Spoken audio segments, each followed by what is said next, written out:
नमस्कार।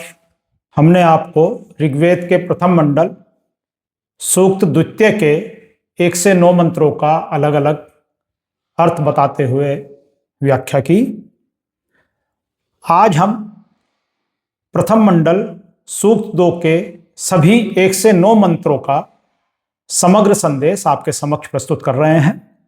आशा है आपको यह पसंद आएगा और आप इसको अपने मित्रों और सगे संबंधियों को भी शेयर करेंगे। ओम वायवायाहि दर्शते मे सोमा अरंकृताः तेषां पाहि श्रुधि हवम्। ओम वायुक्तेभिर्जरन्ते त्वामच्छा जरितारः सुत सोमा अहर्विद।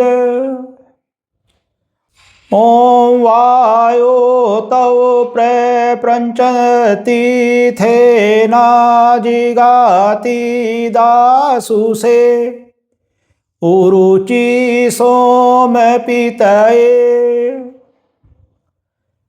ओम इंद्रवायु इमे सुता उपप्रयोभिरागतम् इंदवो वामुशन्तिः। ओम वायविन्द्रश्च चेतथ सुतानां वाजिनीवशु तावायातमुद्रवत्। ओम वायविन्द्रश्च सुन्वत् आयातमुपनिष्कृतम् मक्षित्था धिया नरा। ओम मित्रं हुवे पूत दक्षं वरुणं च ऋषादसं धियं घ्रताचिं साधन्ता। ओम ऋतेन मित्रा वरुणा व्रता व्रधा व्रत स्पृशा क्रतुं बृहन्तमाशाथे। ओम कवीनो मित्रा वरुणा तु विजाता उरुक्षया दुक्षं ददाते एपसम्।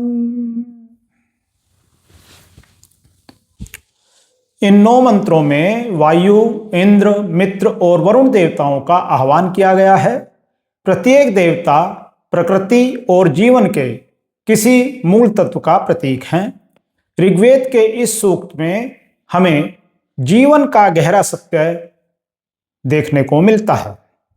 इनमें वायु, इंद्र, मित्र और वरुण देवताओं का आह्वान है। ये देवता केवल आकाशीय शक्तियां नहीं बल्कि हमारे जीवन के मूल तत्वों के प्रतीक हैं। इन मंत्रों में प्रकृति के तत्वों का सम्मान किया गया है। वायु श्वास और जीवन शक्ति का प्रतीक है। इंद्र ऊर्जा और वर्षा का प्रतीक हैं। मित्र मैत्री और सहयोग का प्रतीक हैं, जबकि वरुण सत्य और नियम का प्रतीक हैं।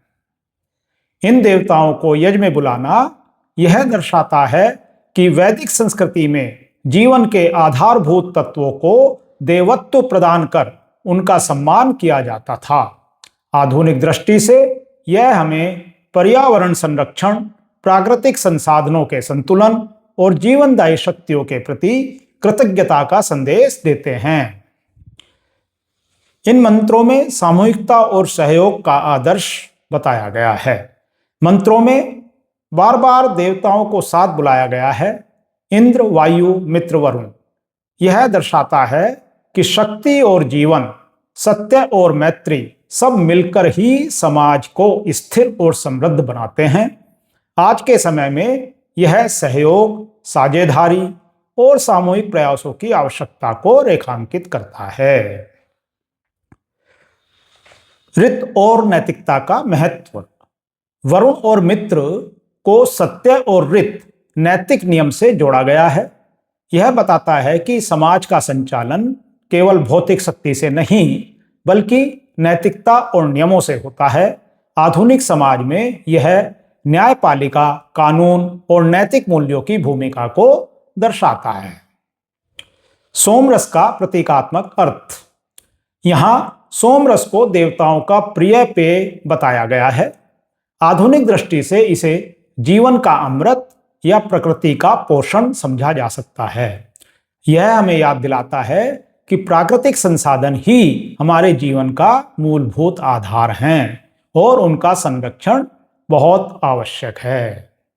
मानव और देवता का संवाद या मानव और प्रकृति का संवाद इन मंत्रों में व्यक्त किया गया है। यज्ञ में देवताओं को आमंत्रित करना वास्तव में मनुष्य और प्रकृति के बीच संवाद है। यह हमें सिखाता है कि मनुष्य को प्रकृति के साथ सामंजस्य बनाकर ही जीना चाहिए।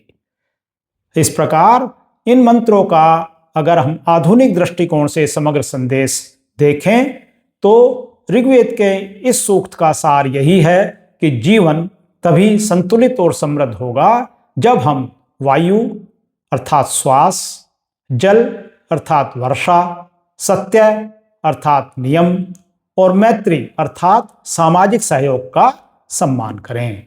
यह सूक्त हमें पर्यावरणीय संतुलन, सामाजिक न्याय, सहयोग और नैतिकता की ओर प्रेरित करता है। इन मंत्रों का संदेश है कि जीवन तभी संतुलित और समृद्ध होगा जब हम प्रकृति का सम्मान करेंगे, सत्य और नियम का पालन करेंगे और सहयोग व मैत्री की भावना को अपनाएंगे। सोमरस यहाँ केवल देवताओं का पेय नहीं बल्कि जीवन का अमृत है, प्रकृति का पोषण है जो हमें जीवित रखता है। आज के समय में यह सूक्त हमें याद दिलाता है कि जल और वायु का संरक्षण, सामाजिक न्याय और सहयोग तथा नैतिकता और सत्य का पालन ही आधुनिक समाज की नींव है। संक्षेप में हम कह सकते हैं कि प्रकृति का सम्मान, सत्य का पालन और सहयोग की भावना ही जीवन का अमृत है। यही ऋग्वेद के प्रथम मंडल के द्वितीय सूक्त का आधुनिक और सांस्कृतिक और शाश्वत संदेश है। यही हमारे समाज की स्थायी शक्ति है। धन्यवाद, नमस्कार। आशा है आपको ऋग्वेद के इन मंत्रों का जाप, उच्चारण और भावार्थ भली भांति समझ आ रहा होगा और आपको यह अच्छा भी लग रहा होगा। तो अगर आप इसको पसंद कर रहे हैं तो कृपया हमारे चैनल को सब्सक्राइब करें, हमारे वीडियोज को लाइक और शेयर करें, जिससे आपके साथ साथ आपके मित्रगण और सगे संबंधी भी इन मंत्रों का लाभ उठा सकें। धन्यवाद, नमस्कार।